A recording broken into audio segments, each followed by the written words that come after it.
A través de la ventana norte de mi estancia, la estrella polar refulge con luz extraordinaria.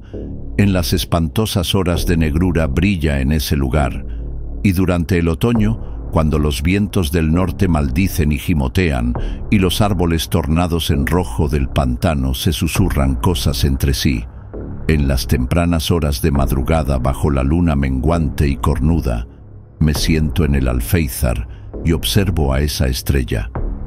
Justo debajo titila la brillante Casiopea con el pasar de las horas, mientras el carro se alza con pesadez entre los árboles envueltos en brumas del pantano que el viento nocturno hace balancear.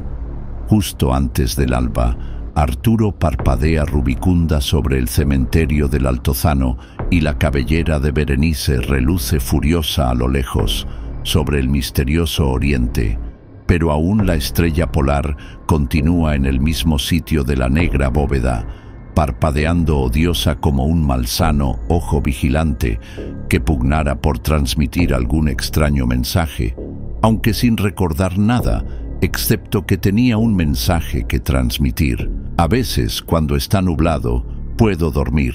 Recuerdo a la perfección la noche de la gran aurora, cuando sobre el pantano bailaban los alucinantes reflejos de luz demoníaca. Tras los destellos llegaron las nubes, y entonces pude conciliar el sueño. Y fue bajo una luna cornuda y menguante cuando divisé por primera vez la ciudad. Se hallaba silenciosa y somnolienta, en una extraña meseta de un collado entre dos extraños picos. De espantable mármol eran sus muros y torres, sus columnas, cúpulas y pavimentos. En las calles marmóreas se alzaban columnas de mármol con los remates tallados en imágenes de solemnes hombres barbados. La atmósfera resultaba cálida y calmosa, y arriba, apenas a 10 grados del cenit, resplandecía la vigilante estrella polar. Contemplé durante largo rato la ciudad, pero el día no llegaba. Cuando el rojizo Aldebarán, que fulguraba a baja altura sin llegar a ponerse jamás, se había arrastrado una cuarta parte del camino en torno al horizonte, atisbé luz y movimiento en las calles y las casas. Gentes de vestiduras extrañas, nobles y familiares a un tiempo, salían a las calles y bajo la luna cornuda y menguante, los hombres hablaban con sensatez en una lengua que me resultaba familiar, aun cuando era diferente a cualquier idioma que hubiera conocido antes. Y cuando el rojo Aldebarán se hubo deslizado más de la mitad del camino alrededor del horizonte, retornaron la oscuridad y el silencio. Al despertar, ya no fui el mismo. En mi memoria se había grabado la visión de la ciudad y en mi espíritu se alzaba otra reminiscencia, aún más vaga, de cuya naturaleza entonces no me hallaba muy seguro. En adelante, durante las noches nubladas en las que podía dormir, atisbé con frecuencia la ciudad, a veces bajo esa luna cornuda y menguante, y en ocasiones bajo los rayos amarillos de un sol que no se ponía, pero que rotaba lentamente alrededor del horizonte. Y en las noches despejadas, la estrella polar acechaba como no lo hiciera nunca antes. De forma gradual, comencé a preguntarme cuál sería mi sitio en esa ciudad de la extraña meseta entre extraños picos. Alegre al principio de contemplar la escena como observador incorpóreo y omnipresente, comencé luego a ansiar el definir mi relación con ella y medir mis talentos entre los graves personajes que platicaban a diario en la plaza pública. Me decía, esto no es un sueño. ¿Por qué medio podré probar su superior realidad sobre esta otra de la casa de piedra y ladrillo al sur del siniestro pantano y el cementerio del Altozano, donde la estrella polar escudriña a través de mi ventana norte cada noche? Una noche, mientras escuchaba la discusión en la gran plaza de múltiples estatuas, percibí un cambio y noté que tenía al fin forma corpórea. Pero yo no era forastero en las calles de Olatoe, que se alza en la meseta de Sarkis, entre los picos Noton y Cadifonec. Era mi amigo Alos quien hablaba, y su alocución era agradable a mi espíritu, pues se trataba del discurso de un hombre cabal y un patriota. Esa noche habían llegado nuevas sobre la caída de Daiko y sobre el avance de los inutos, demonios amarillos, achaparrados, infernales, que 5 años atrás llegaran del oeste ignoto para devastar los confines de nuestro reino y que acabaron sitiando nuestras ciudades. Habiéndose apoderado de las fortalezas al pie de las montañas, ahora gozaban de paso franco a la meseta, a no ser que cada ciudadano pudiera hacerles frente con la fuerza de 10 hombres, ya que las rechonchas criaturas eran duchas en las artes guerreras y carecían del escrupuloso honor que disuadía a nuestros hombres altos y de ojos grises del Omar de lanzarse a una conquista despiadada. Mi amigo Alos era el jefe de todas las fuerzas de la meseta, y en sus manos estaba la última esperanza de nuestra patria.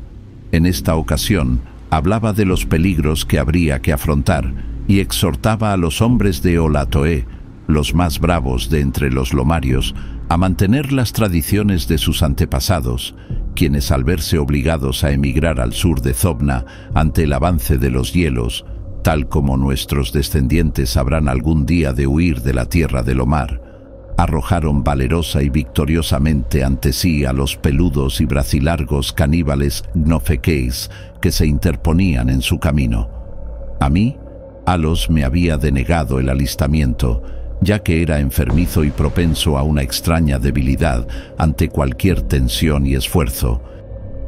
Pero mis ojos eran los más agudos de la ciudad, a pesar de las horas que cada día empleaba en el estudio de los manuscritos pnacóticos y la sabiduría de los padres sobnarianos, por lo que mi amigo, no queriendo condenarme a la inacción, me otorgó el empeño que resultaba el penúltimo en importancia. Me envió a la torre de vigilancia de Tapnen, donde serviría con los ojos a nuestro ejército. De intentar los inutos conquistar la ciudadela a través del pico Notón, sorprendiendo así a la guarnición, debía encender el fuego que pondría sobre aviso a los soldados de guardia, salvando así a la ciudad de un inmediato desastre.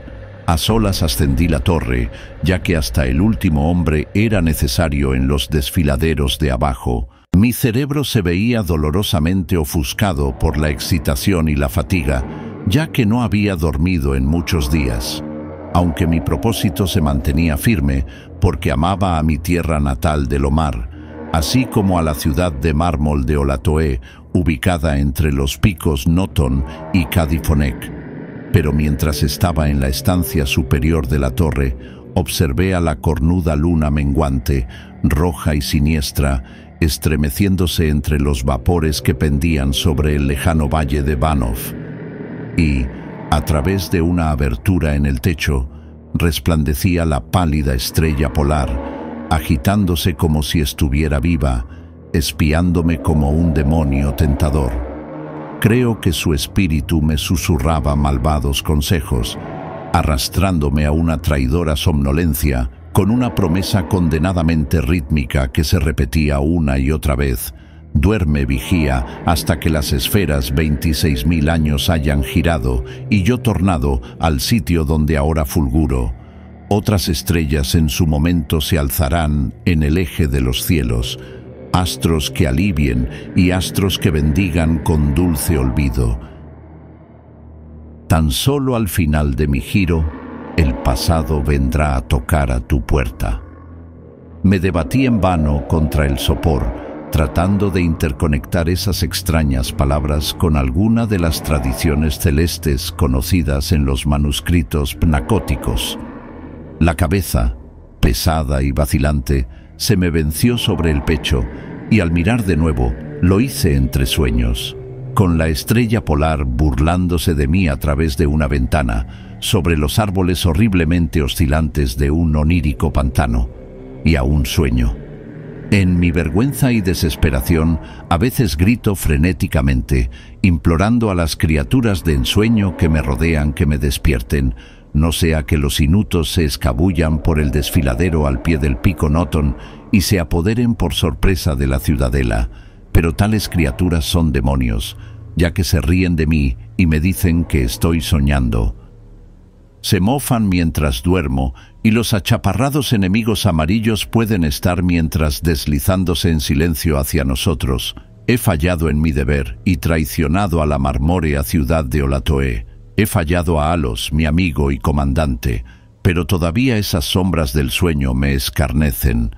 Dicen que no existe tierra de Lomar, salvo en mi imaginación, que en aquellas tierras donde la estrella polar brilla alta y el rojo Aldebarán repta a ras de horizonte, no existe sino hielo y nieve desde hace milenios, y que ningún hombre mora allí, excepto achaparradas criaturas amarillas consumidas por el frío que se hacen llamar esquimales.